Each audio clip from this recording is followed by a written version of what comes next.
All right, good morning. I've been informed that we can begin, and if we need to make any changes because of the situation in Israel, we will do so. So welcome to today's side event entitled Roadmap to Accountability, Breaking the Cycle of Impunity for Conflict-Related Sexual Violence Across the Globe, or CRSV. My name is Richard Horowitz, and I am the representative of the International Association of Jewish Lawyers and Jurists, the IJL, to the United Nations in New York.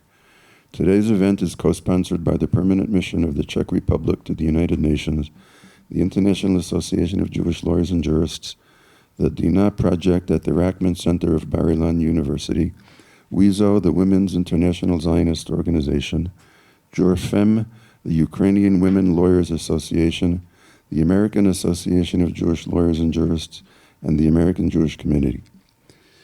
Despite the growing recognition of CRSV, accountability mechanisms remain inadequate, particularly in cases of mass atrocities where identifying individual perpetrators is challenging.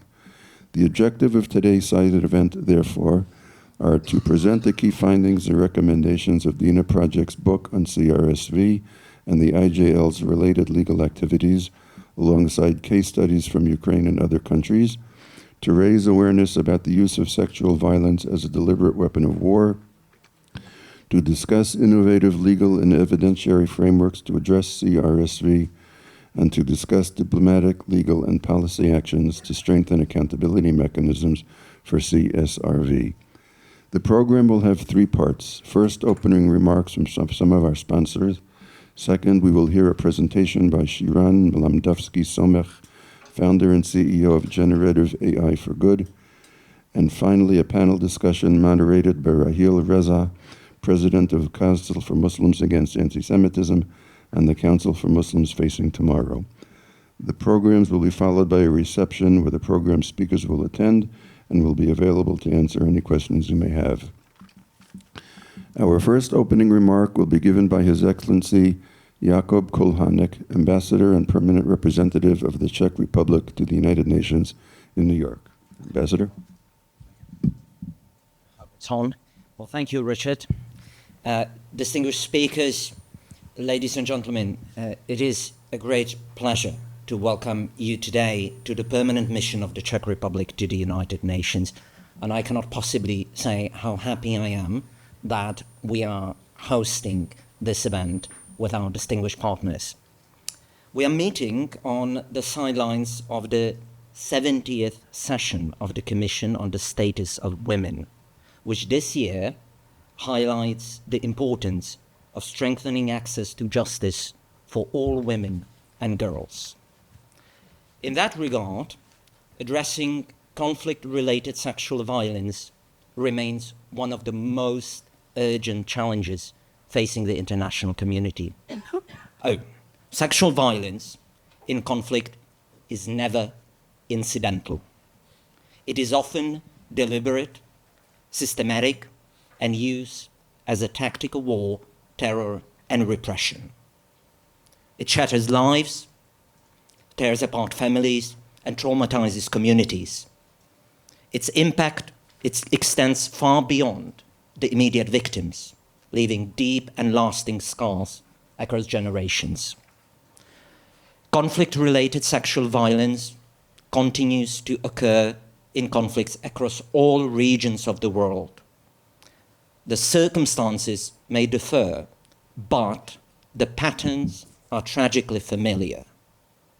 This is not an isolated phenomenon.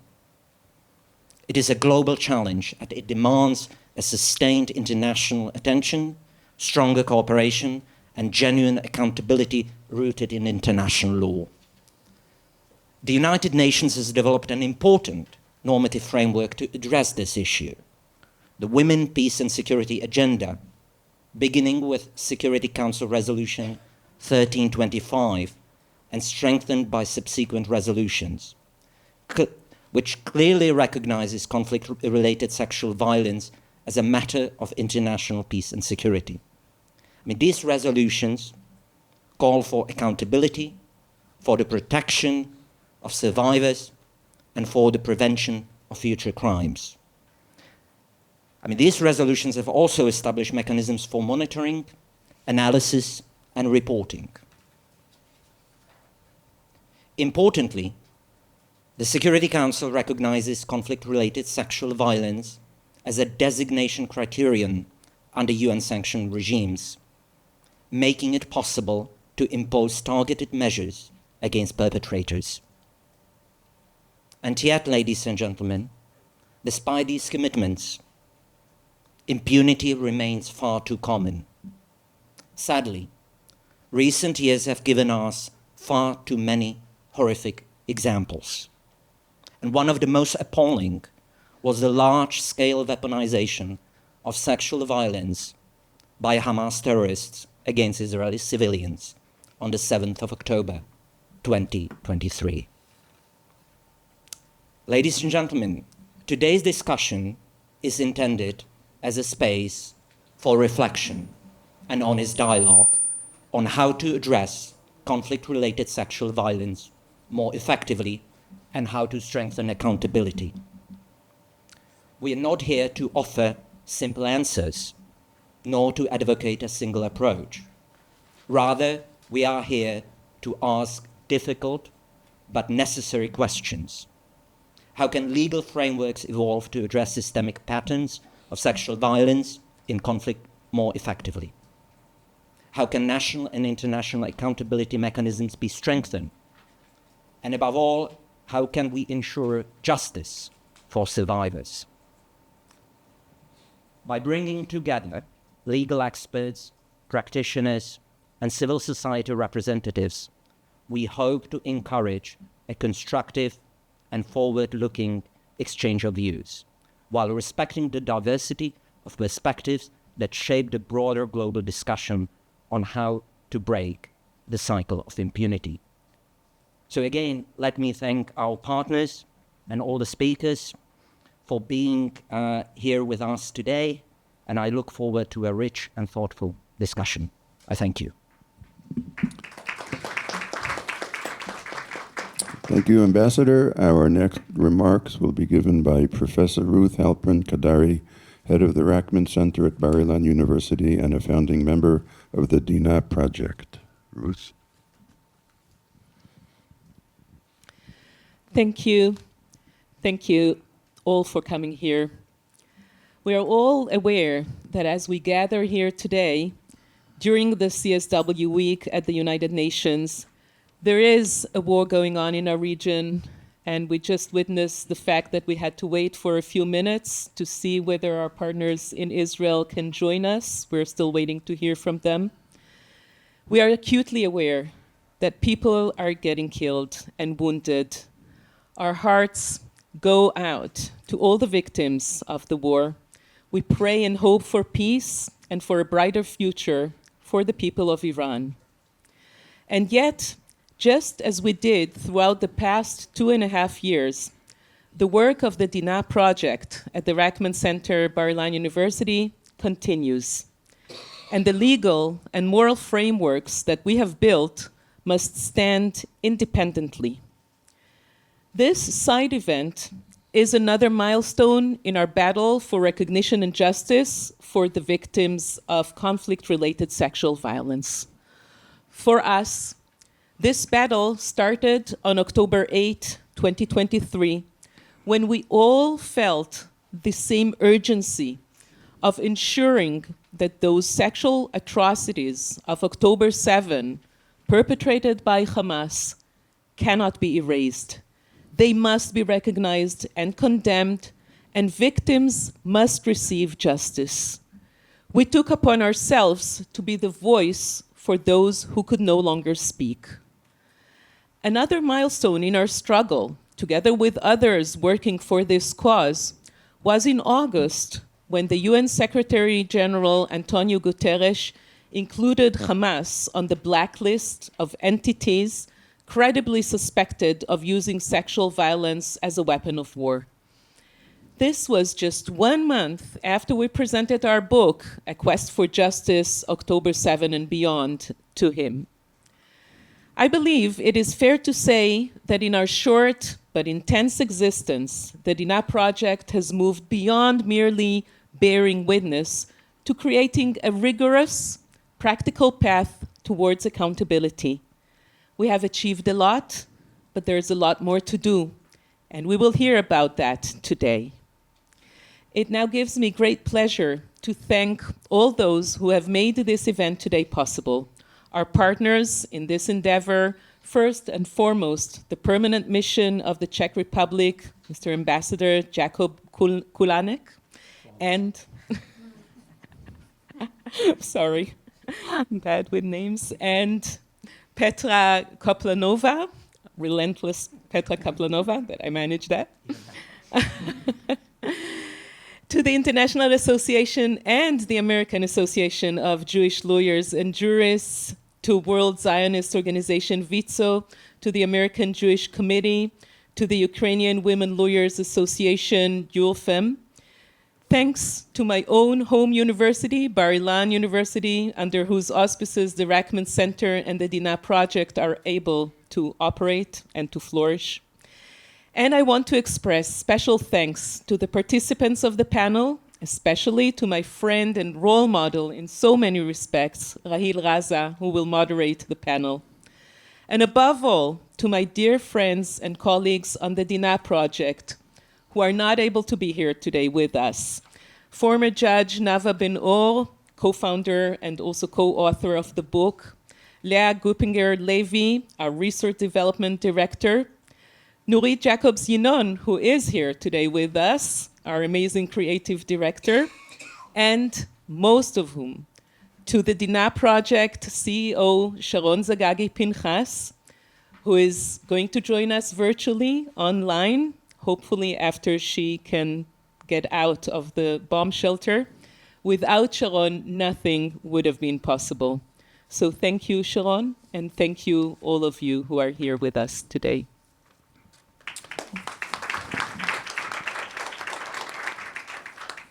Thank you, Ruth. Now we'll hear from Anat Vidor, World President of WIZO, the World International Zionist Organization.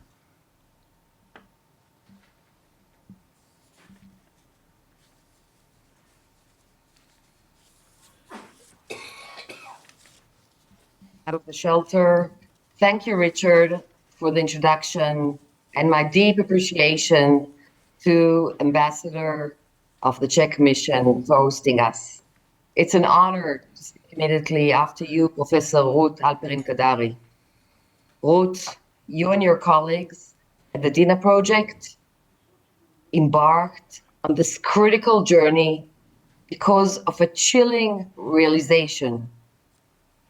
And our partners at IJL, thank you for tirelessly fighting the delegitimization of our right list in these UN corridors. I'm looking at this remarkable panel, Rahil's courageous voice against extremism, and Victoria and Erin representing the bleeding wounds of Ukraine and the DRC, and Emily's vital governmental perspective. I see a global alliance here. This fight against conflict-related sexual violence is indeed universal, but the reality of this conflict is not theoretical for us. Rushing out of a shelter is not to be taken lightly. It happens a few times a day. But despite this agonizing pain, where I share a shelter with young kids, this war, we're ultimately fighting on behalf of entire free world against an extremist regime that openly declares its global ambitions. We're confronting a radical ideology that has committed horrific, systematic crimes against women for 47 years, and where there's absolutely no justice. While the UN Commission discusses legal framework for accountability, my organization, World WIZO, Women International Zionist Organization, is dealing with a shattered human reality. Today in Israel, Evacuated residents are beginning to return to their communities, but they're not just returning to homes, they're returning to their crime scenes. They're stepping back into the place where their loved ones were raped and slaughtered. We here in Witzel are treating a generation scarred by an unimaginable trauma, who witnessed first, second, and third hand their daughters and sisters being subjected to the most barbaric sexual violence. And how did the international community respond to this trauma? Let us look at the facts. In the Democratic Republic of Congo, the UN rightly reported over 113,000 cases, and in Ukraine, it swiftly documented sexual violence as a weapon of war. The world believed those women. The world recognized who paid the price.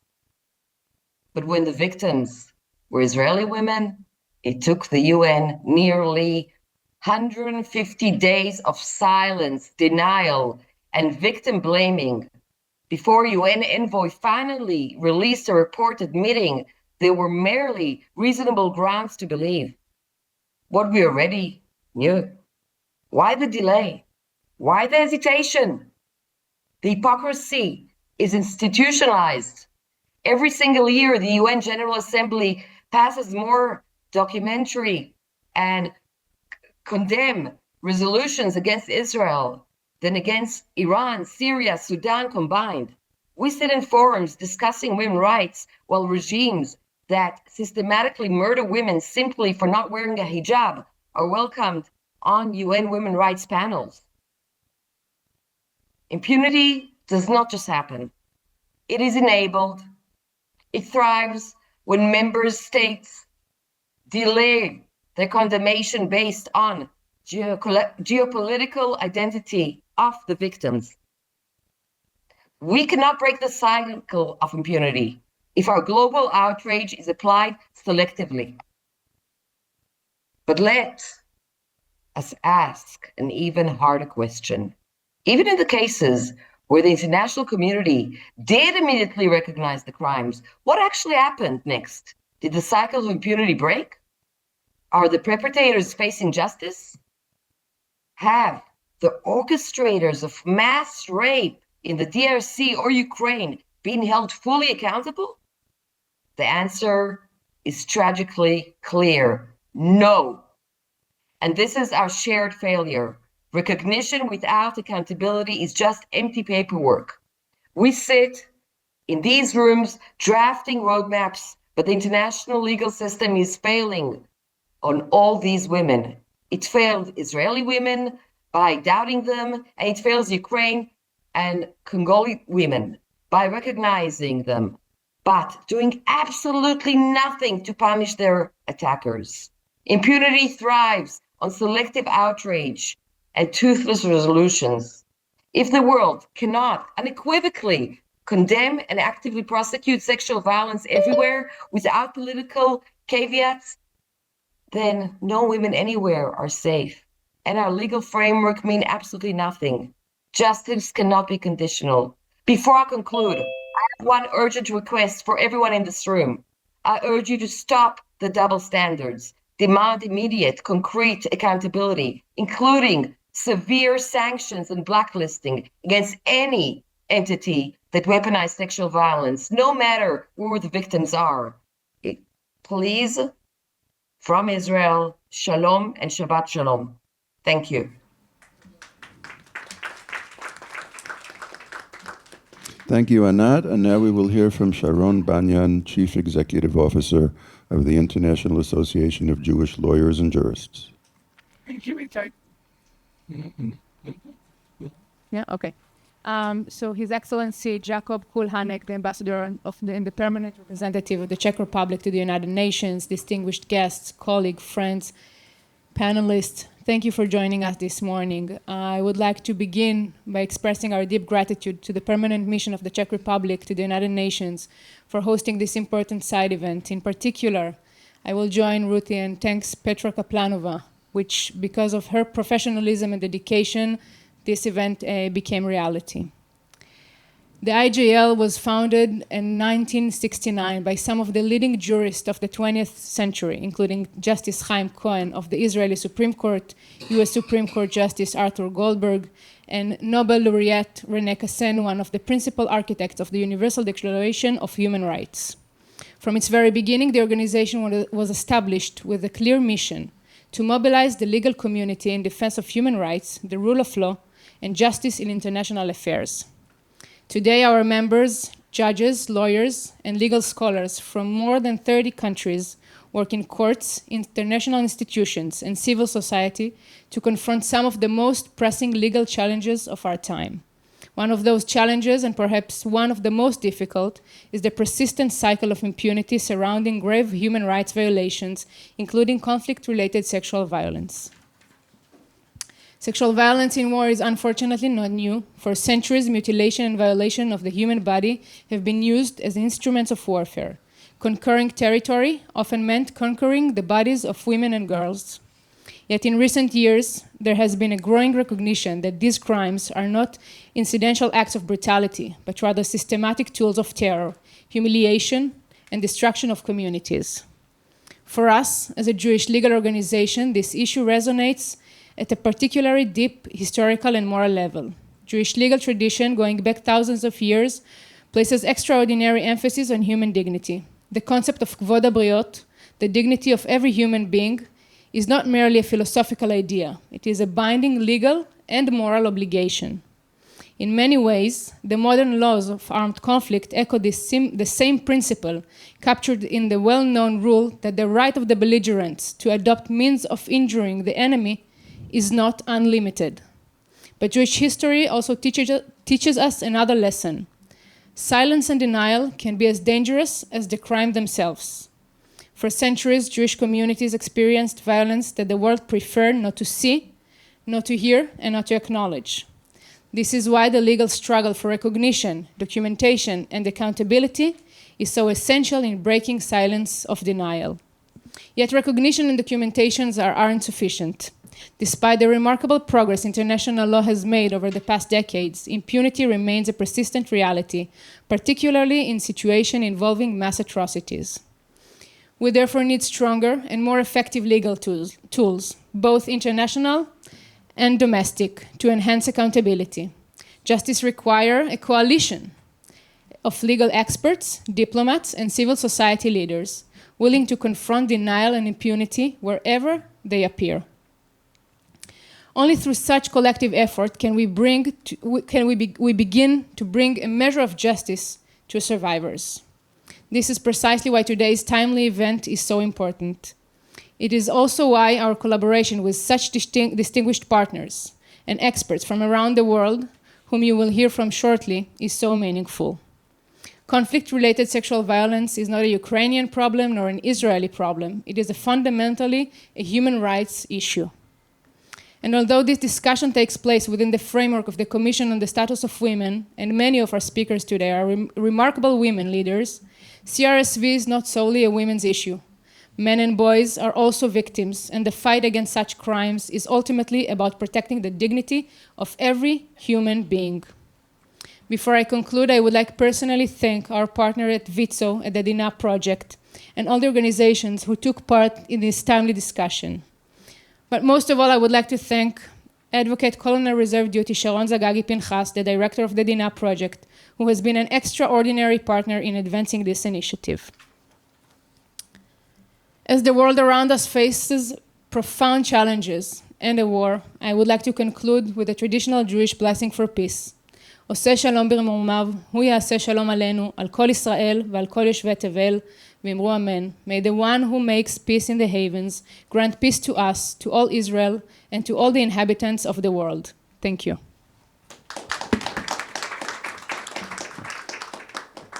Thank you, Sharon. Our next speaker is Shiran Mlamdowski-Somech, founder and CEO of Generative AI for Good, who will speak on the topic, Hearing Their Voices, Amplifying Silenced Voices of Survivors of Conflict-Related Sexual Violence Through Ethical AI, and she will present a short video on her work.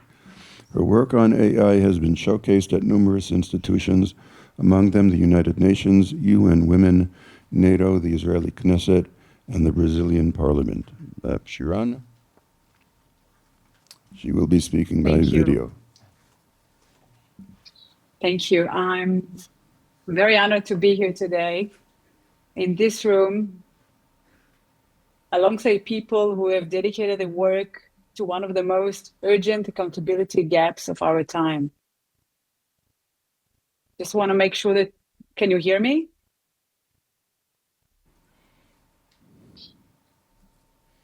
Can you hear me? Yes, we can hear you.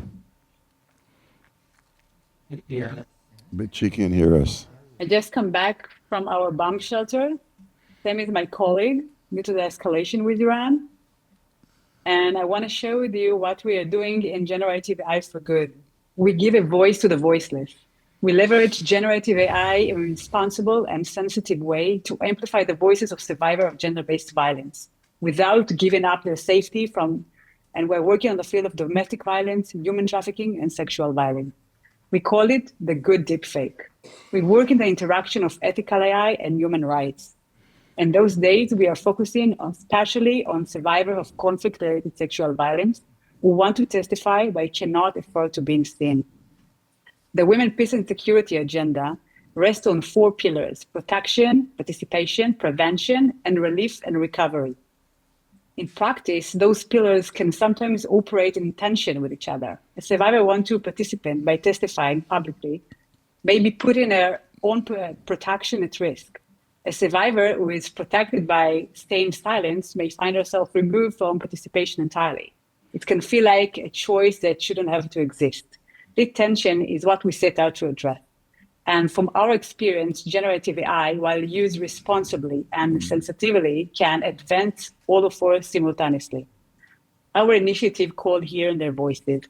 A survivor who testify with their face risk everything: family rejection, stigma, state persecution, and more. Survivor who testified anonymously behind blurb screen or in writing lose emotional impact. And decision makers read those reports and they don't feel them. And this, in this gap between data and empathy, accountability dies. In generative AI, we give a third option, one that does not force the choice. And here the dual use of the Gen AI, safety and accessibility.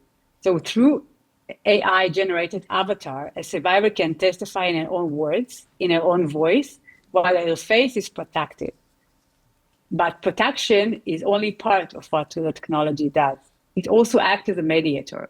It makes content that would otherwise be too raw, too graphic, too triggering, actually watchable, accessible to the people who need to act on: diplomats, prosecutors, policymakers, and the public. And this is a dual function we built into Hearing Their Voices, which we launched in the UN in Geneva last December. We have testimony from Syria, Ukraine, Israel, October 7th, the Yazidi community in Iraq and Rwanda, endorsed by 30 international organizations and tech companies. Example of our immediate impact. So one testimony went viral across Syria. Noor, an AI avatar of a Syrian Jewish survivor. So what's happened next means far more than the viewers. The narrative around her shifted. She stopped being a source of shame for her family and community. She became a symbol of resilience. A new survivor came forward. For a small and conservative community, that was a real change. Everything we do is governed by 5 ethical pillars: transparency, consent, authenticity, safety, and non-discrimination. Transparency, it's not enough just to put a generic AI watermark on a video. We create a dedicated set of disclosure icons that are specific to what the technology actually did in its testimony. Because in our work, not everything is AI made. The survivor words are real, the voice is real, or in some cases, voice cloned. The face in the video may be an AI avatar, or it may be a real person who voluntarily lent her face. Those are very different, and the audience deserves to know exactly what they are seeing and why. So our icon identifies the AI avatar, lip sync, voice cloning, AI illustration, and certainly a dedicated icon explaining the reason: identity protection. That this icon is the most important one because it's reframed the AI use from a technical trick to a protective act. It's invite the viewer into the ethical logic of what they are watching. Consent, this is where the work gets a bit more complex. Consent is not just a checkbox at the beginning of the process. The survivor decides exactly what gets protected and what doesn't.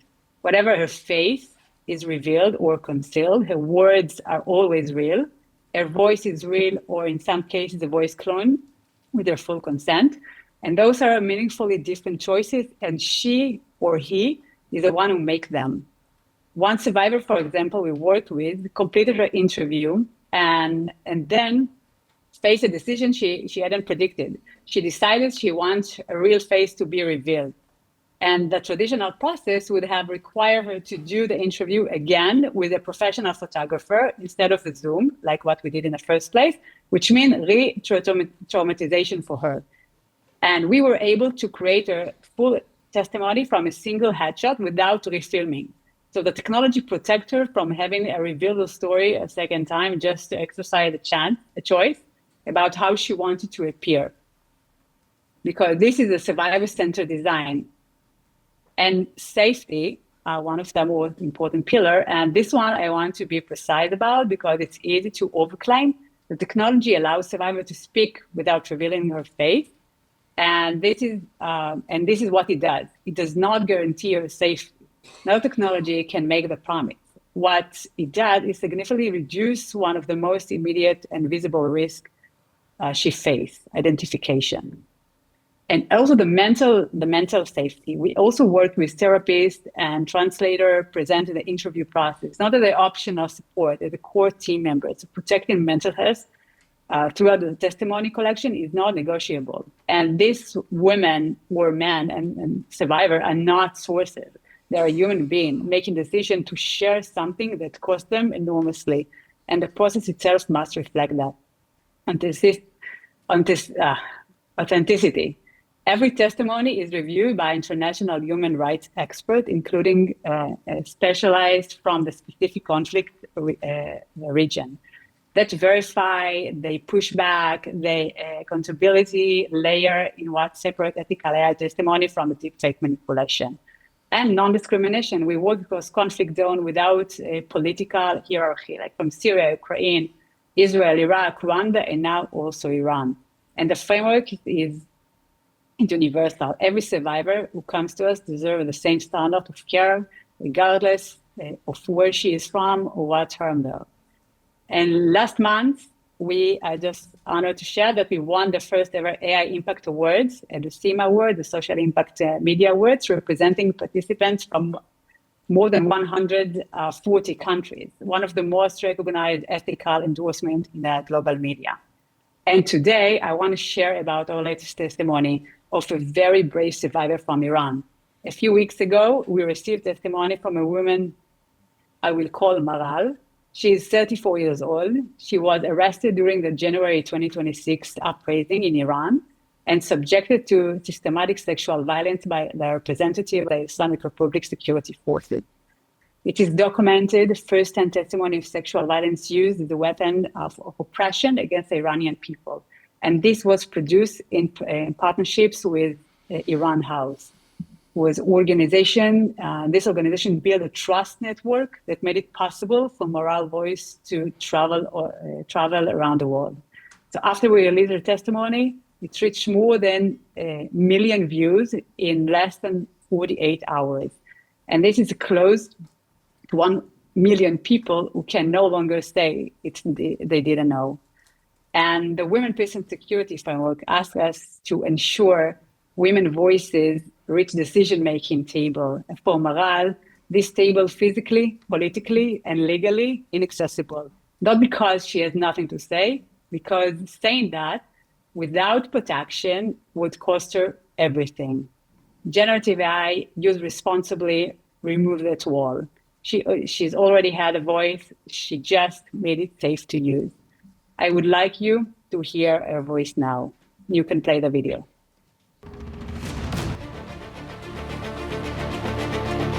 In 2026, the streets of Iran filled with people demanding freedom. The regime answered with force. Tens of thousands were killed, and thousands of women, men, and children were subjected to severe sexual violence. As Iran stands at a turning point, the truth is breaking through. Maral is one of the voices emerging from within Iran, despite the risk. For her protection, her face was digitally altered by AI.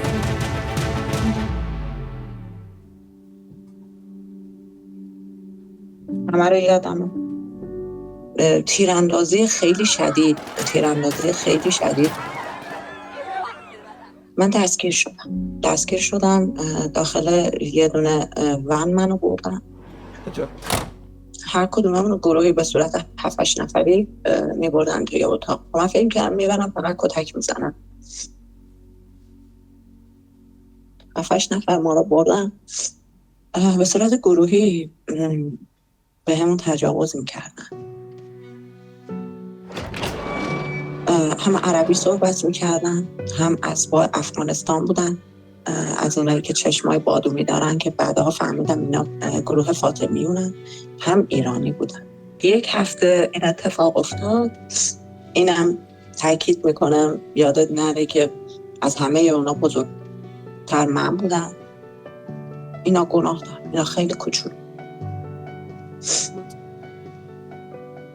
وقتی در قوانین اسلام رو بخونی خب یعنی توی قرآن گفت شده که اگر به جای حمله بکنن پیروز بشن میتونن به زن و دخترها و حتی پسر بچه ها تجاوز بکنن و این حلاله میگفتن که شما غنیمت جنگی هستین حتی یه خانم گفت من متأهلم آقا من شوهر دارم میگفت تو حلالی به من زمانی که اومدم بیرون از اونجا تو بحران روحی شدیدی بودم بعد بحران روحی خیلی شدید من 2 بار تصمیم به خودکشی گرفتم این انجام دادم ولی هر شب تصمیمش رو داشتم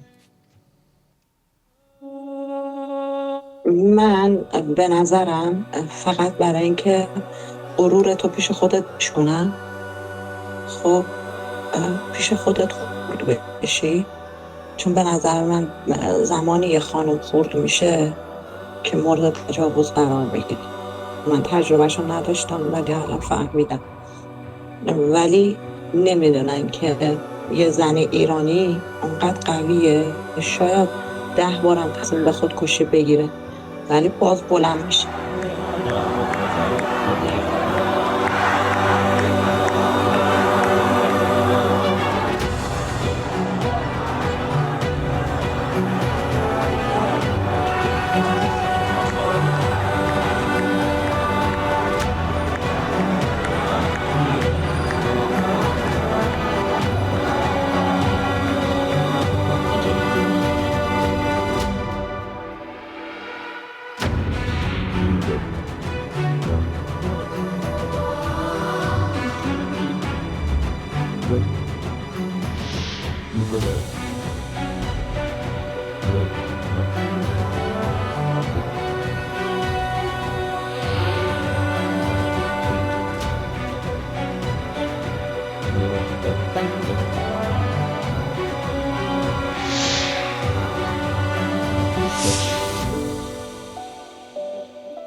Okay, Shiran, thank you.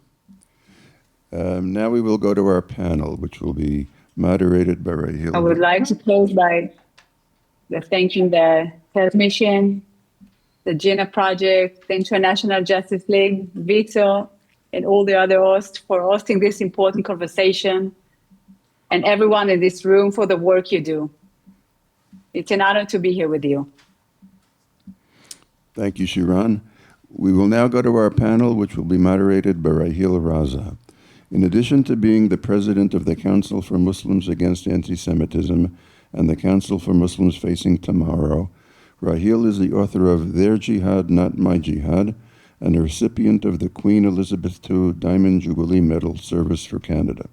She is an award-winning journalist, public speaker, activist for human rights, gender equality, and dignity and diversity.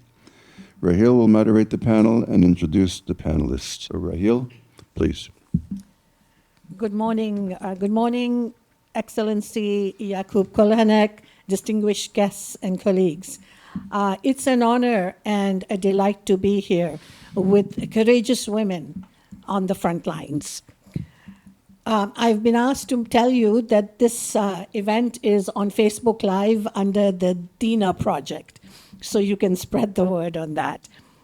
We gather here at a critical moment for global justice because conflict-related sexual violence is not incidental. As the ambassador so rightly said, it's often deliberate and it's a war crime. And it's tragic that it's 2026 and we are here sitting and talking about sexual violence against women. You may wonder why I, as an observant Muslim woman, is so passionate about this cause, and I'll tell you why. I'm directly involved in this issue because there are some Muslim majority countries where sexual violence against women and men exists without conflict taking place. We saw what is happening in Iran, of course, but in Afghanistan and my own land of birth, Pakistan, sexual violence is codified, legalized, and sanctioned by distorted religious laws. And we heard from Manal what is happening in Iran. So in these countries, there is a lack of will to report these crimes, including forced and underage marriage, which with girls as young as 7 and 9 years old, which itself is a form of rape. These are the stories you never hear.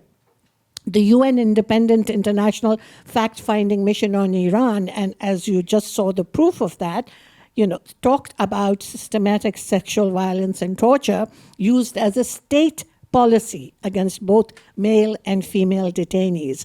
Iranian women who are arrested and jailed for showing a speck of hair are raped in jail because they are told it's sanctioned by the faith and they will go to heaven. So they would rather die than be arrested. And remember, my friends, this is the playbook that the Hamas murderers of October 7th, the Hamas rapists took their cue from. This is the head of the snake, and this is where the instructions were coming from. And this is why the Dina Project has direct relevance to my work, because we've seen the perpetrators have impunity. Impunity is not neutrality. Silence is not protection.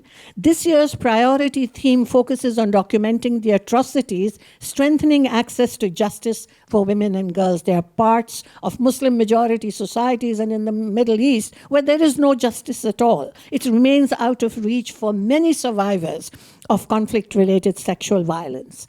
Recognition without accountability is not justice. Documentation without prosecution is not deterrence. Today, we ask a difficult but necessary question. How do we make accountability attainable? We have a brilliant panel of speakers who will put this into context from both a social and legal perspective, and you all know and have heard that this discussion is anchored in the work of the Dina Project. Earlier on, I was speaking with Ruth, my friend from the Dina Project, and I mentioned to her that my two organizations work on the 3 E's, and she liked the idea. And the 3 E's are expose the problem, educate the masses, and empower for change from within. As women, that is what our mandate is. But we are at the first level. We have false media who won't even expose the problem. So how will we come to the second level? But you know what? You're all courageous women, and we will make it happen. So let me begin by introducing the speakers. Is Sharon ready to join us from Israel? Okay. The first speaker joining us from Zoom, on Zoom from Israel, is Colonel Sharon Zagagi Pinhas. She is the director of the DINA project and the former chief military prosecutor of the IDF. She's held numerous senior positions and prosecuted complex and high-profile legal cases during her 24 years of service in the IDF. So I am going to begin by welcoming Sharon, and then I will ask her a question. Sharon, do we have you online? I can hear something. Yes, I'm online. Okay, hello.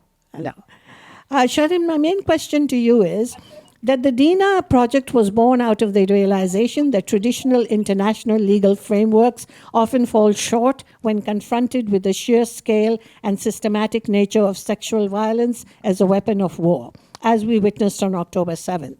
You've called for an urgent paradigm shift.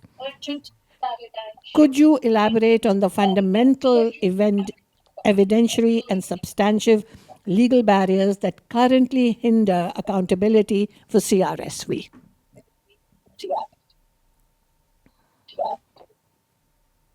Thank you. I'm just shutting down myself just a second. Okay. So thank you for having me here. I'm glad to be here. Just a second. Excuse me.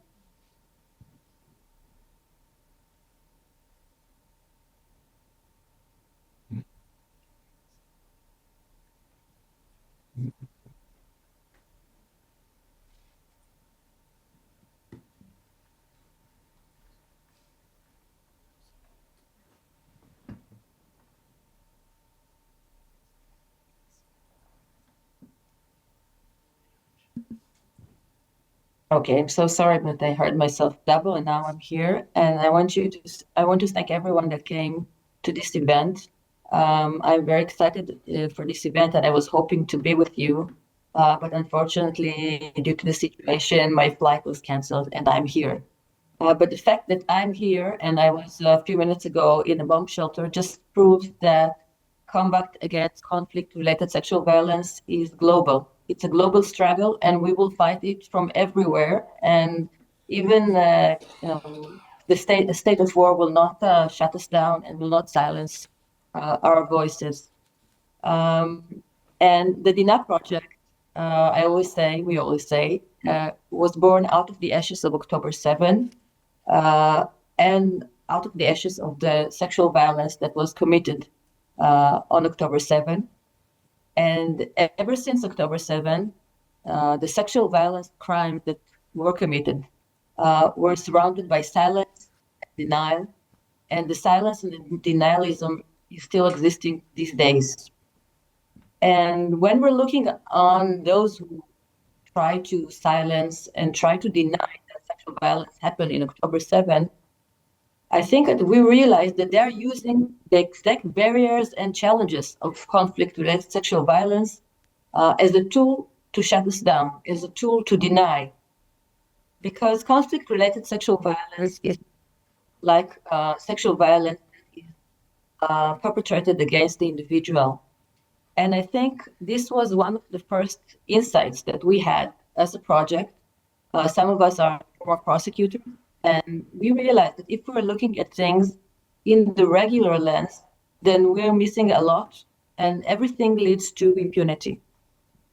And we thought, as I said, I'm a former prosecutor, and also Nava Ben-O, which is a retired judge, she's also a former prosecutor. And we thought that we knew everything about sexual violence.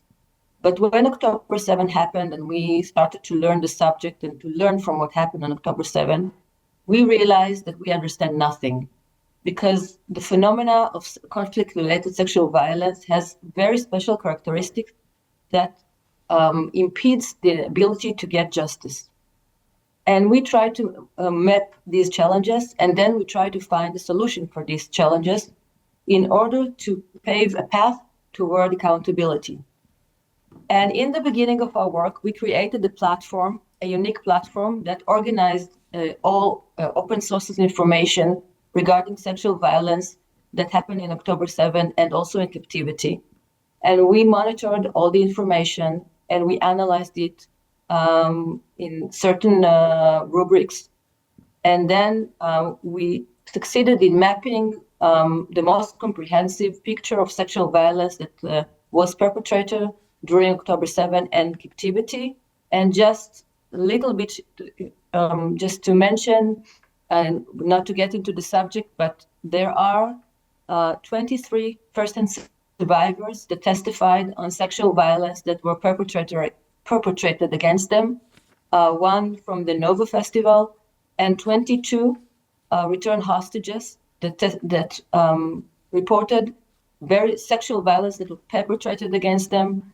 Some of them very severe sexual violence, and there are over 17 witnesses that reported over 15 incidents of sexual violence that were committed during October 7 in various arenas. And this is just the tip of the iceberg. And when we're looking at things, we need to understand why it is so difficult to get accountability for CRSV. And the first reason is that CRSV always causes an almost absolute silencing of witnesses, of the survivors, and of course of the victims. If we're looking at October 7, most of the victims were killed either during or after the sexual violence was perpetrated. And those who survived are under such trauma, severe trauma, that they cannot come and report what happened to them. And this is not unique just to October 7 and captivity, but to other arenas of conflict-related sexual violence where we see an almost complete silencing, either from shame or stigma or cultural reasons. And if we're looking at things like we're looking at sexual violence that is perpetrated against the individual, then we will never get witnesses to testify about what happened. And if we're looking at sexual violence that is perpetrated against an individual, then in most cases, the survivor or the victim knows the perpetrator. The attack occurs indoors and not outdoors, and the victim or the survivor can identify and link the perpetrator. But when we are talking about sexual violence that is used as a weapon of war, and especially in cases of mass attacks, and we see in many arenas around the world that sexual violence as a weapon of war is not committed just by individuals, but as a part of a mass attack. And in these cases, the sexual violence is perpetrated outdoors. And in these cases, sexual violence is perpetrated by a mass. And even if there is a survivor that survived, then he or she cannot testify and cannot link the perpetrator to the assault.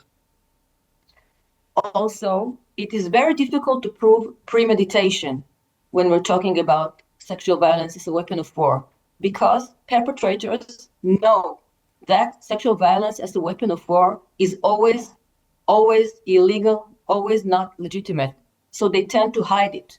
Because when you try to portray yourself as freedom fighter, and people find out that you use sexual violence as a weapon of war, you can never again portray yourself as freedom fighter.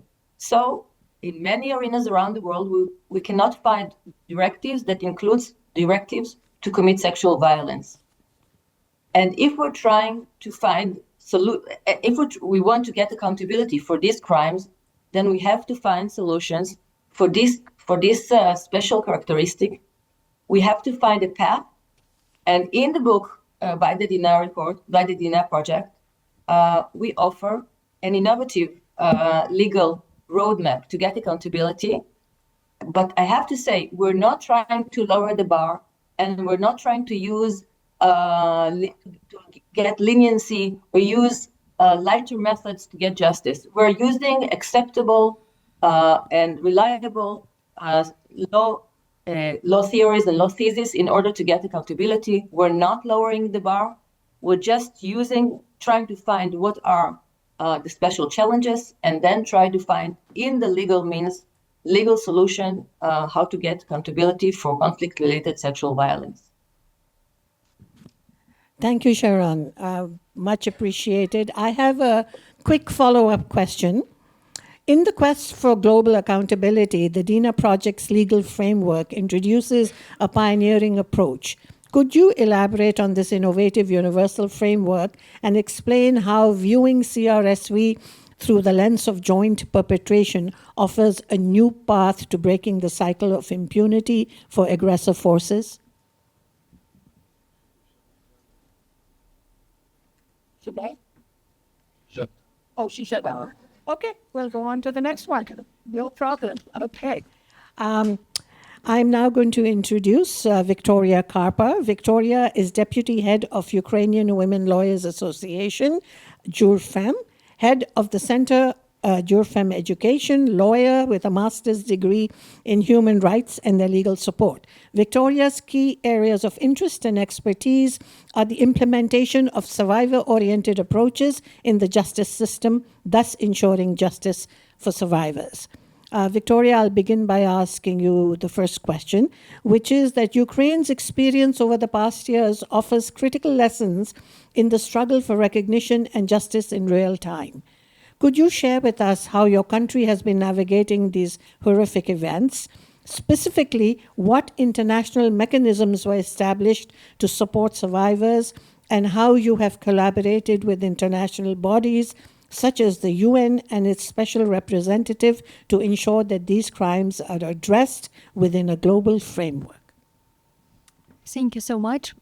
My greetings, distinguished speakers and guests. And first and foremost, I want to thank you organizers for this crucial dialogue, especially for Ukraine today. So the Ukrainian Women's Lawyers Association, URFAM, has been working for over 8 years to develop a gender-sensitive justice system in Ukraine for gender-based violence survivors, and especially last years for conflict-related sexual violence survivors. We work in the strategic litigation field, and currently we are supporting 77 cases of conflict-related sexual violence. And here we also have filed 2 complaints to the European Court of Human Rights against Russia related to the serious crimes. And one more data, in 5 of our cases, which are under our support, national courts have already passed verdicts against Russia and Russian military personnel, but all these verdicts were in absentia, so without the actual presence of accused. That is why today I want to share what access to justice is currently like for CRSV survivors in Ukraine at the national and also at the international levels, and what steps still need to be taken based primarily on our experience of URFAM. As you know, the war that Russia started against Ukraine has been going on since 2014. And war crimes have been happening since then and becoming especially widespread after February 24 or 2022, with the start of the full-scale invasion of Russia Federation against Ukraine.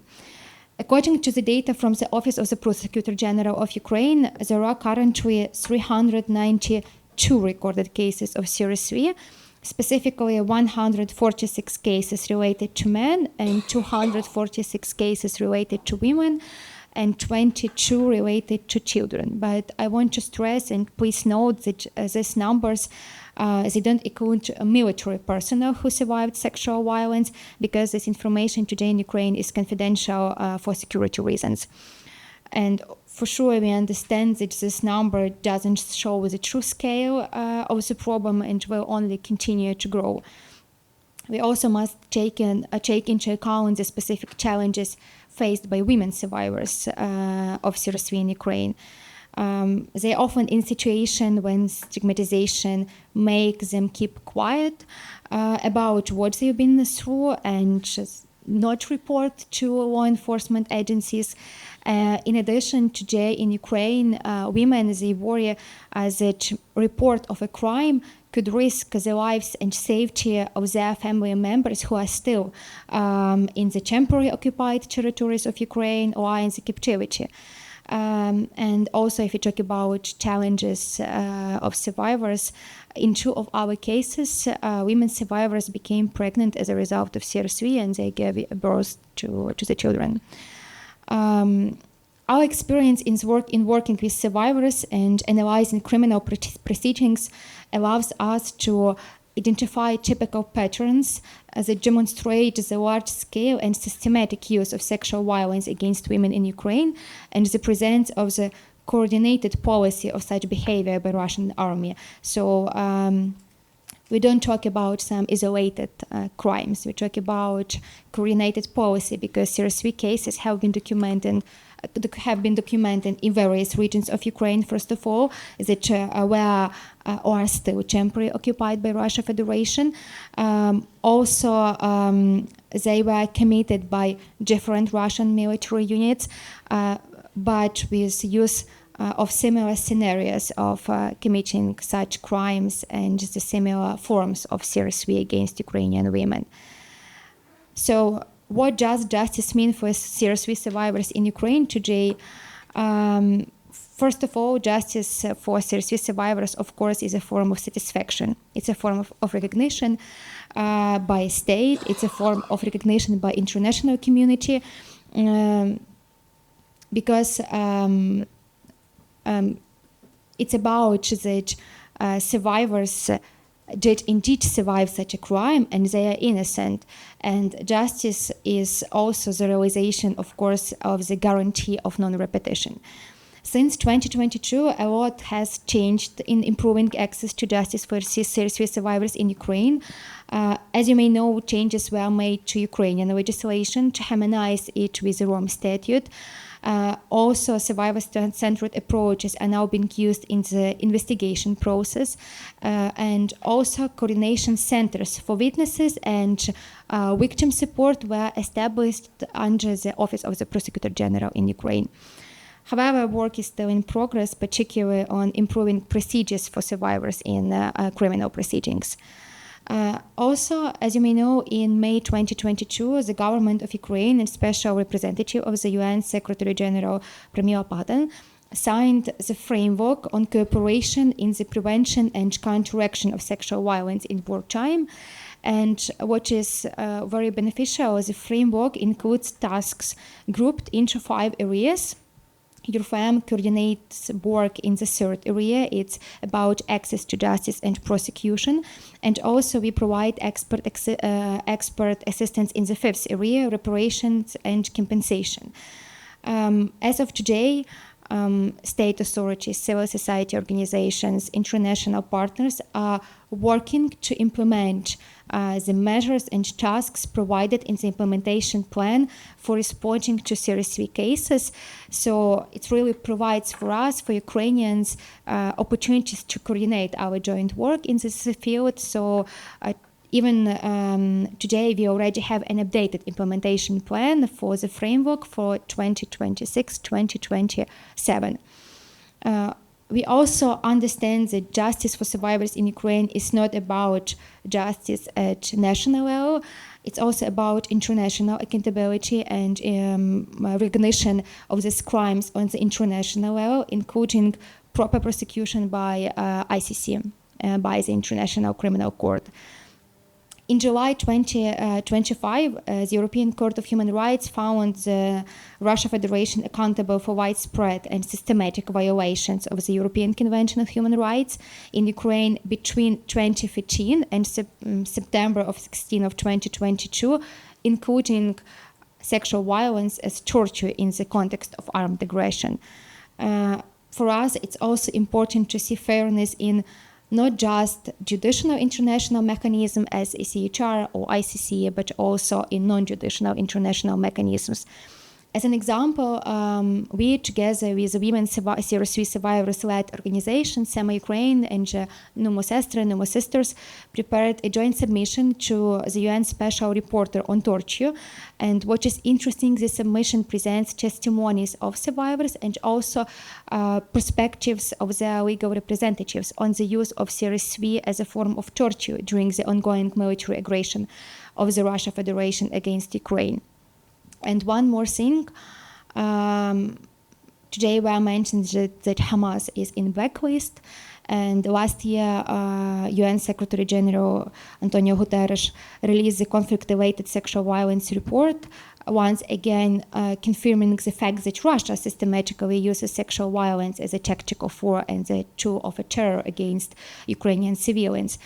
2 years ago, 2 years ago, I think it was in late 2024, the Ukrainian CRSV survivors, they wrote an open letter to the UN Secretary General asking him to insert Russia into so-called shame list due to the numerous CRSV cases. Last year, Russia was issued a warning, and it's a result. But this year, we continue to call on the inclusion of Russia in this shame list. The step also about justice, the step also about recognition of the fact that CRSV is systematic and must be publicly condemned at the highest level. Thank you. Thank you so much, Victoria. I believe Sharon is back online, so I have a follow-up question for her. Is Sharon there? Yes. Welcome back. Sharon, I have a quick follow-up question.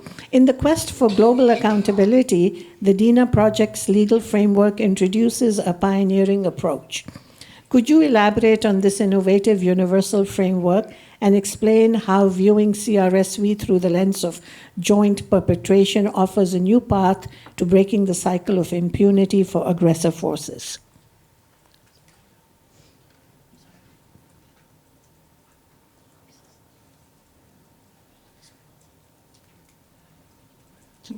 Thank you, Rahil. I'm back. I'm so sorry about before, but that's the repercussions of trying to speak during war.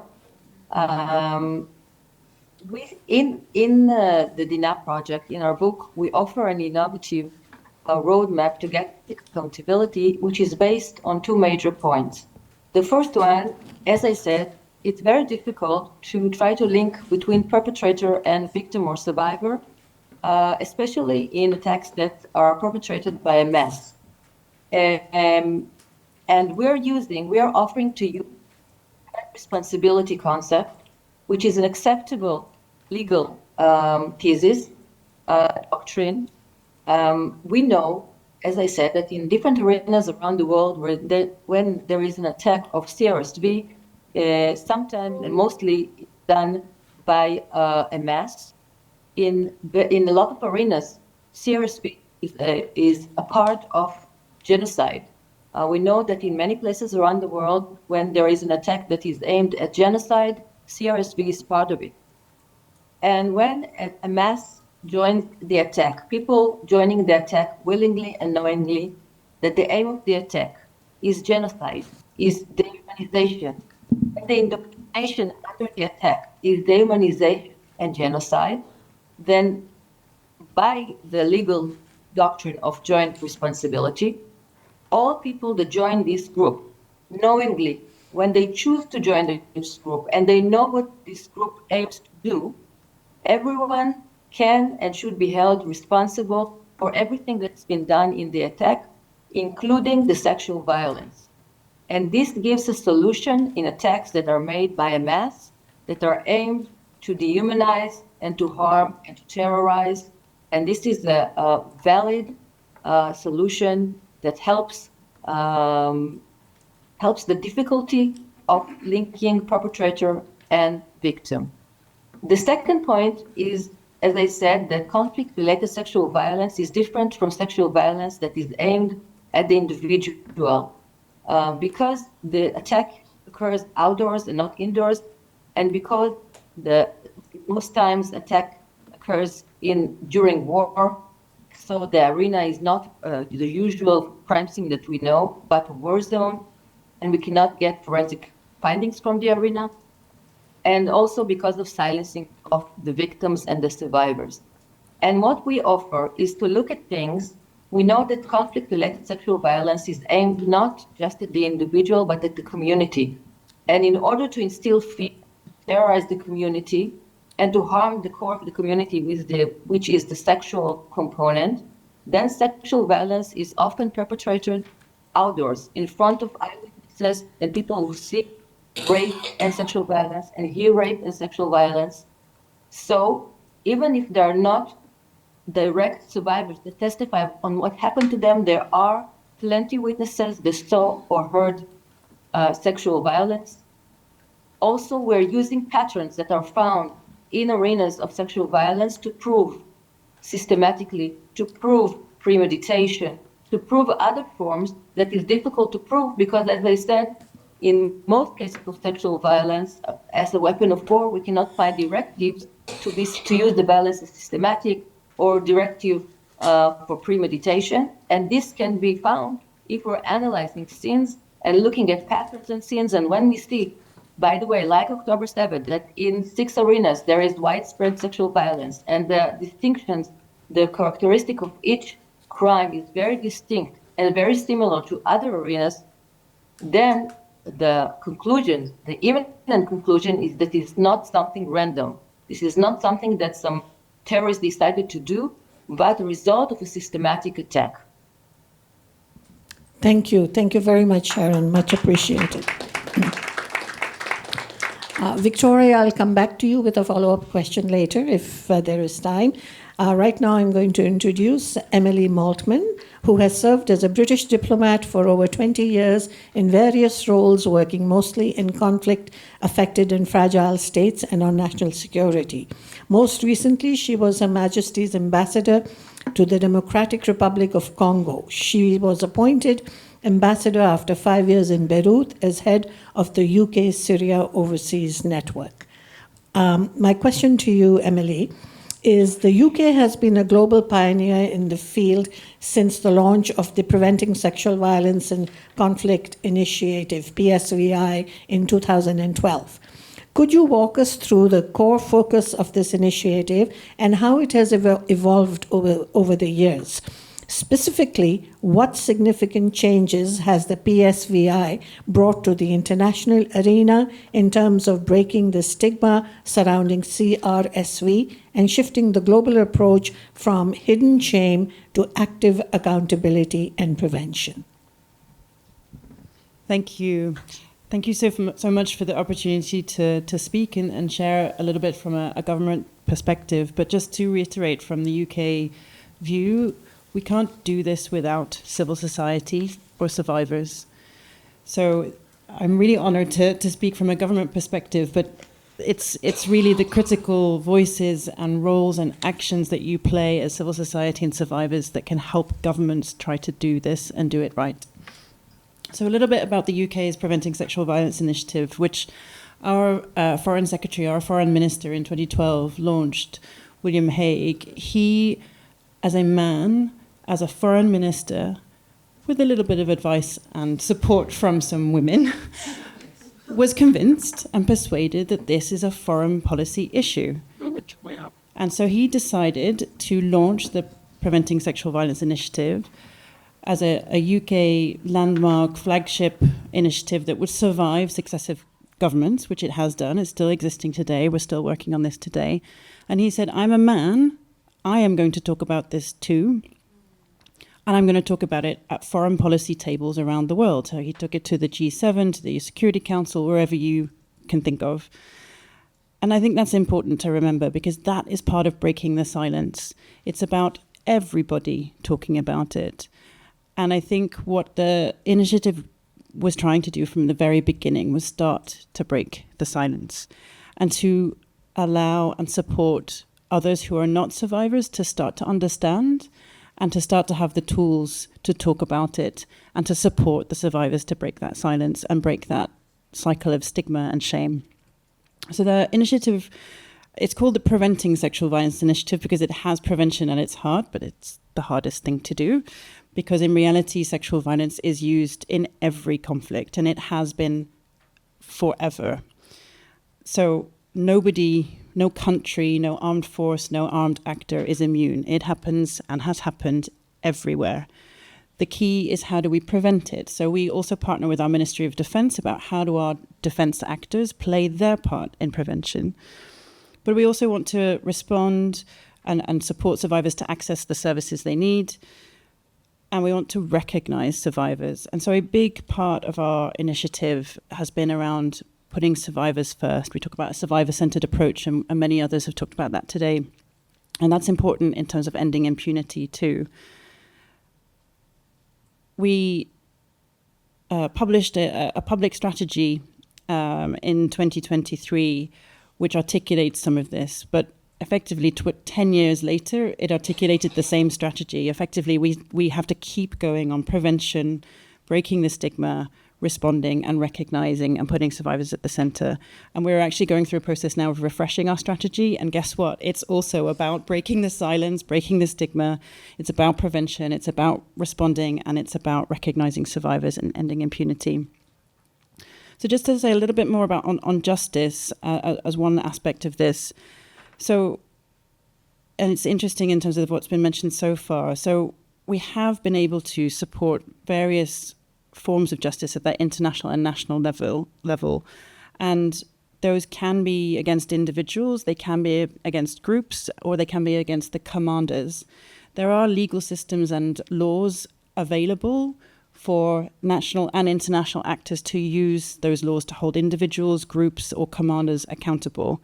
So in DRC, for example, in 2023, the first Congolese court held the commander of an armed group accountable for rape by his troops. He didn't do it himself. There was no evidence that he had done so, but his troops had, his soldiers. So that is possible. We've also worked in Guinea, Kenya, Uganda for crimes against humanity. We also have worked very closely with Colombia in their special jurisdiction, worked with Kosovo in their now national program addressing CRSV from the 1999 war, and also in Bosnia and Iraq. So each context is a little bit different, but the laws are there. There are examples from lots of different contexts which can be used and considered at the national level and also potentially at the international level. And of course, we work very closely with our Ukrainian partners and in terms of how Ukraine, both at that national and international level, can seek to support justice and accountability. And what Ukraine has managed to do in a very short space of time in terms of the legal reform and the legal mechanisms that they need at the national level to look at this has been exceptional. But just to say, cases don't come out of thin air. It's got to be also about who is involved in that process. And so we'll come on to this, but there's a lot to be done in terms of thinking, not just about that national legal framework, but all of the actors in a justice system and the survivors that are key to this that can make that successful. Thank you. Thank you. Thank you very much, Amelie. I will have a follow-up question for you, but at the moment I'm going to introduce Erin Farrell Rosenberg, who is the Senior Legal and Policy Advisor for the Dr. Dennis Mukwege, did I say that right? Yes. Okay, Mukwege Foundation. Since 2021, she has led the Mukwege Foundation's Red Line Initiative, focusing on state responsibility for preventing, prosecuting, and responding to conflict-related sexual violence. So my main question to you, Erin, is that your work with the Mukwege Foundation's Red Line Initiative challenges the common perception that we lack the legal tools to fight CRSV. You argue that the issue isn't a lack of law, but rather that existing international law is fragmented and poorly implemented. Could you introduce us to the guidebook on state obligations? How does this tool help shift the focus from individual criminal liability to broader state responsibility? And how can it empower survivors to move from being victims to becoming advocates for their own rights? It's on. Oh. Thank you so much for this question, and I want to thank everyone in the room for taking the time out of what I know is a very busy schedule to be here for this conversation. And of course, thank you to the organizers, Ruth and the Dina Project. So yes, I'm going to talk about something a little bit different, actually, but it actually is not different because justice and accountability and individual criminal liability are a subset of state responsibilities. But first, let me just explain what the Red Line Initiative is of the Mukwege Foundation. The Red Line Initiative is rooted in the belief that sexual violence and conflict can be prevented, and that for it to be prevented, it must be prioritized as a wholly unacceptable tactic of warfare. And so we have three aims at the Red Line Initiative: evoking a moral rejection and outcry against the use of conflict-related sexual violence. That's work at the community, social, general population level. Strengthening and clarifying the legal obligations of states to prohibit the use of sexual violence, prevent and punish it, and of states to repair the harm when it does occur. So that is a very legal aspect, and our targets are much more the legal community and states themselves. And finally, build political will to ensure a more robust and timely response from states. And so that's an important part of international law. You might hear people say international law is not real. Sometimes that's a very blunt thing that's said. But what that actually is about is that international law, unlike national systems, has an aspect of political will that is required for it to be enforced. So that's the third part of the Red Line Initiative. You asked me about the guidebook. I'm going to tell you a little bit about the history of where the guidebook comes from. The Mukwege Foundation supports SEMA, the Global Survivor Network of conflict-related sexual violence. And SEMA, one of the things we do is we host retreats. The global retreat in 2022 of SEMA, they asked, so these are survivors of conflict-related sexual violence from all over the world, asked the Red Line Initiative to focus on the responsibility of states as opposed to only individual perpetrators. Why would survivors ask for this? It's because it is not that criminal responsibility is not important, it is. But to have a trial, to have a proper investigation, whose responsibility is that for someone to be convicted? It is the state's obligation to ensure that domestic laws are in place that allow for prosecution. It is the state's obligation to ensure that there is the funding and the human resources for an effective investigation, to ensure that the rule of law exists, to ensure that there is an independent judiciary, to have trials.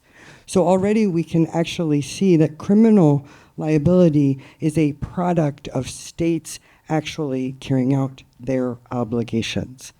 When we talk about preventing conflict-related sexual violence, that is not the obligation, and it is not something that an individual can do. It is something that governments must do. Only governments can take the actions that are needed to effectively prevent conflict-related sexual violence, not individual actors. So that's why we focus on state obligations. We took that request and we did a bunch of research. So this is back in 2022. Because we first thought, well, maybe there's no law. There's no convention on conflict-related sexual violence. There's a convention against torture. There's a convention on the rights of the child. So that was our first starting point. What we found is that contrary to the notion that there is a gap in the law, in the legal architecture, that actually there is an incredibly robust set of international obligations that already exist that regulate all aspects of state obligations, but that the problem is that they are divided across different legal frameworks and are inaccessible. Inaccessible to governments themselves, inaccessible to civil society, and inaccessible most specifically to survivors themselves. So we came up with a solution that we proposed to the United Kingdom and the PSVI, which was to create the guidebook on state obligations for conflict-related sexual violence. The guidebook contains over 400 pages if you were to print it. It covers obligations of states under international humanitarian law, the Geneva Conventions, customary international law, international human rights law, which is a completely different body of law, regional human rights law. Ukraine is also covered by the Council of Europe and the European Court of Human Rights. And finally, the UN Security Council resolutions under the Women, Peace, and Security agenda. The guidebook can be found at endcrsv.org. Each chapter sets out the obligations of states under the thematic area of prevention, justice and accountability, response, and reparations.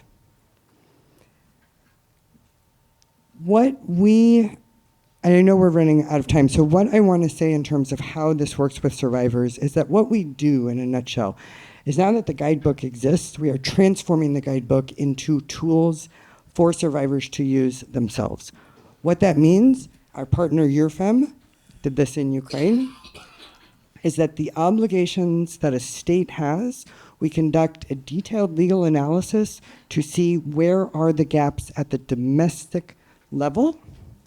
We then do workshops with survivors from that country where we engage with them on what are the legal and implementation gaps, and what are your priorities.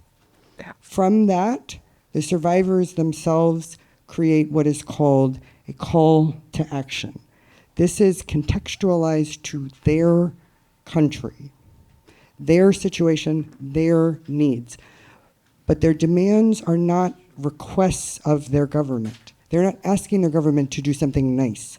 They're asking their government to comply with the law.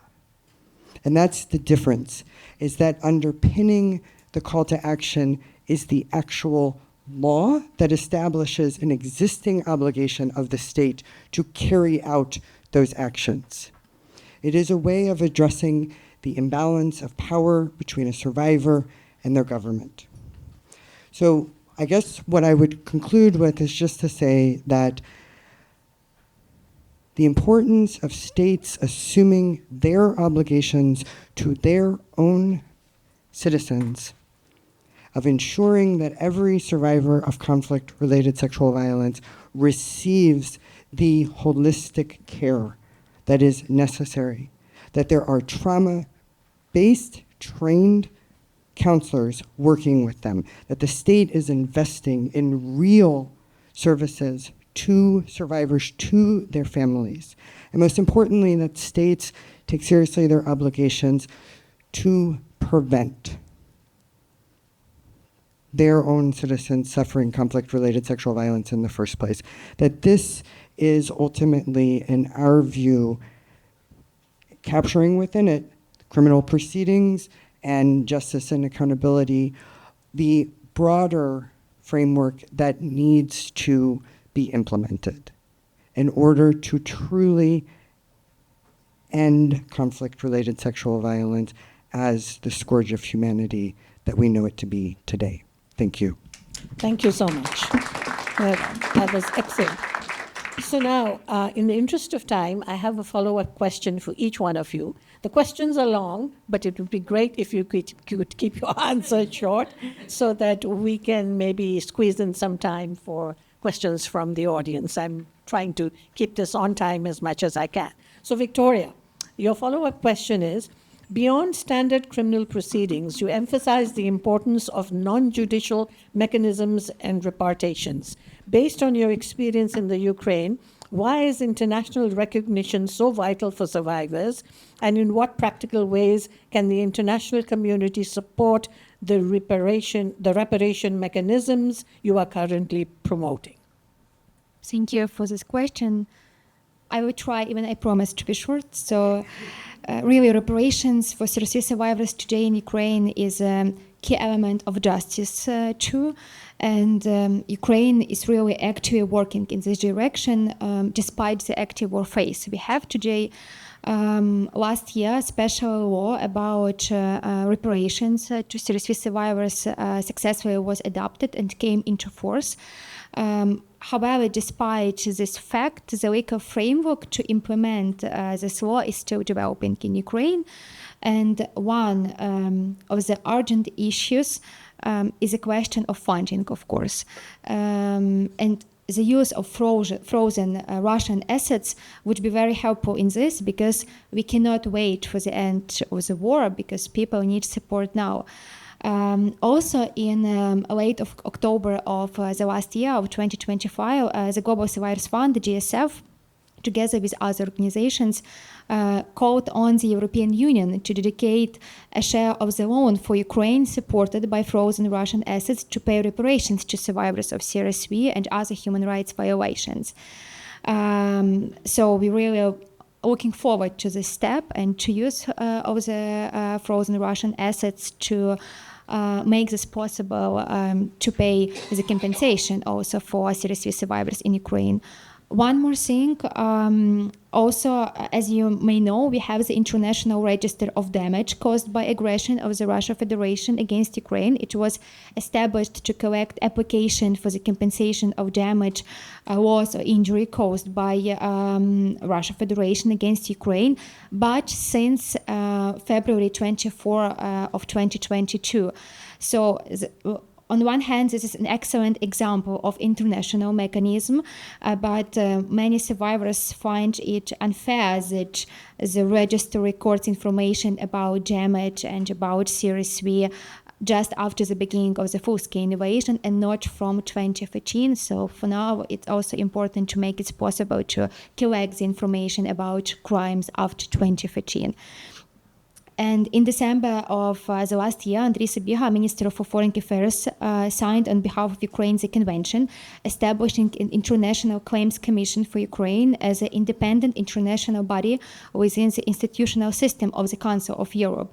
The Compensation Commission will operate on the basis of the second element of the international compensation mechanism, the register of damage, which I mentioned earlier, and it's also a very important step for Ukraine, and we're really looking for other countries to support us in this direction.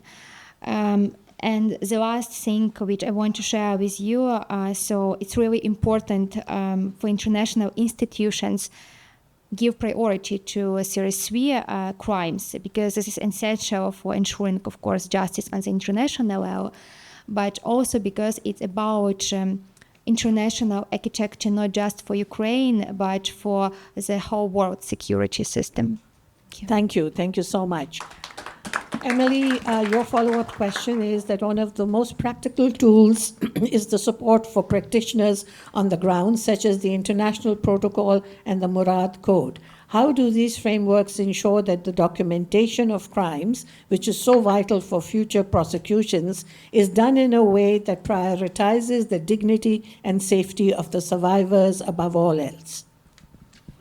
Thank you. Yes, I hinted at this already, that we can have the laws in place and a justice system ready, but how do we make sure that that actually leads to prosecutions and accountability? So that challenge led us to develop this international protocol on documentation and investigation of sexual violence in conflict.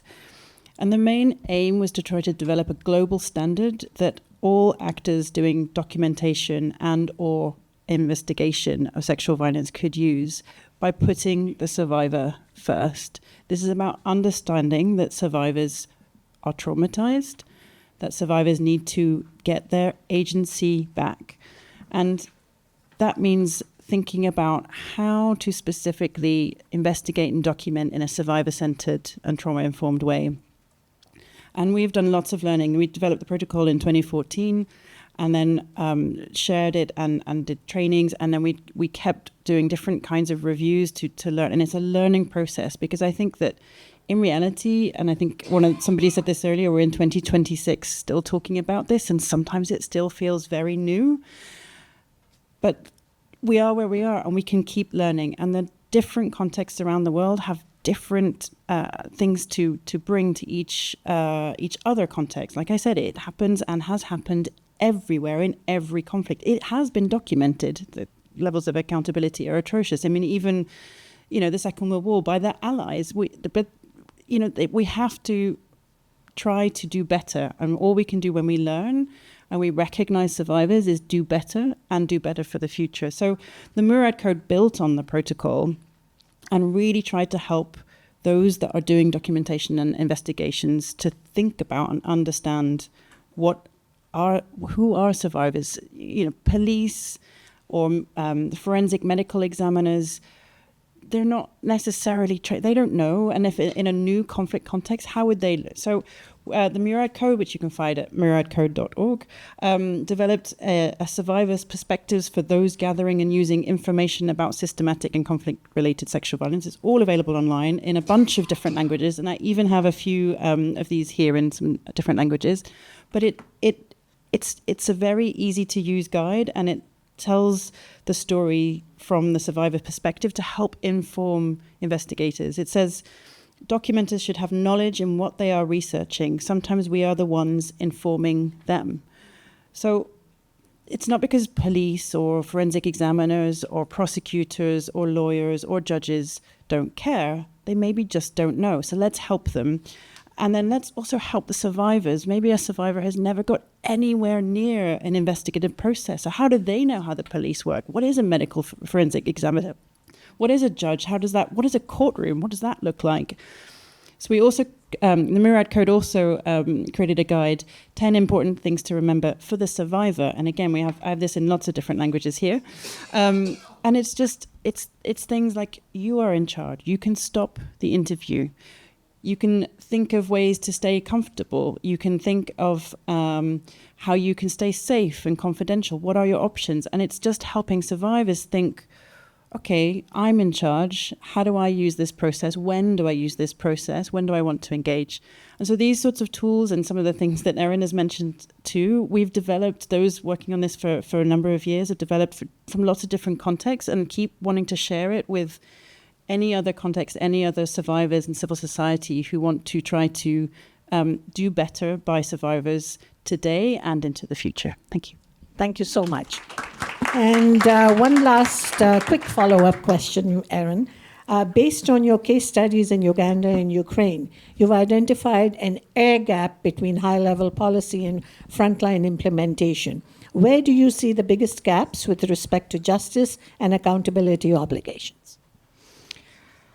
Well, it's the same. So I'm actually going to just very, very briefly explain the gap in Uganda, what came out of our legal and implementation gap analysis, and what the survivors themselves identified as their priority. So we held the survivor-led workshops, and what they identified as the single biggest advocacy issue they wanted to focus on was birth registration and identity documentation for children born of wartime rape. Now, and that's because in a patrilineal system, particularly when you're talking about land, for example, and various inheritance rights, if you don't know who your father is because your mother was raped, you have actually a problem in terms of administratively doing any number of things, right? So what's the situation? In Uganda, there's actually the government has issued a directive and it's a national directive, explicitly on this issue. So the law exists, the secondary legislation exists, but at the local level, it's not being implemented across the board. Why is that? Limited awareness by your frontline, actual people implementing it at the regional and local level. Second, administrative barriers. And third, cultural resistance within various parts of the country. So this is also what we actually see in terms of justice and accountability, in terms of what we mean by the gap. So I wanted to use that to sort of highlight this, that because Ukraine is also an example of this extraordinary compliance with almost all of the legal frameworks, but also from in terms of domestication. But where you have a gap is ensuring that all of that gets to the frontline commanders, to the service providers, and that it's actually being implemented. So this is, in terms of justice and accountability, that's what I would really say is that what is really important is that you have really detailed implementation analyses where you can target at the specific institution, specific investigator, office, etc., institution level. It's not the case that there are really a huge number of countries that just don't have law. That is not the situation. The only one, I do want to say just one other thing, is that in terms of justice and accountability, to remember that reparations is a part of what justice means. It's actually really important that countries put in place laws relevant to reparations prior to the occurrence of atrocity crimes. Otherwise, you have a problem when it actually occurs with your legal framework. Thank you. Thank you so much. Unfortunately, we don't have time for Q&A right now, but please stay for the reception. There's nothing better than conversation over food and drink, and you can talk to all the panelists. I just want to leave you with one thought before I hand over to Richard for those closing remarks, that today's dialogue is not an endpoint. It is a beginning. And I coined this term, which I see that courage is the currency of reform. And today I see courage. In all the panelists, I see the will to bring about change, so that change will happen. Thank you all so much. And now over to Richard. Thank you, Maggie. Thank you, Rahel. This brings our program to a close. I think everyone would agree that the day was it was disturbing, but very informative and important to hear. I'd like to thank the Czech mission and the partners for co-sponsoring the event, the speakers for participating, and now we can go join the reception.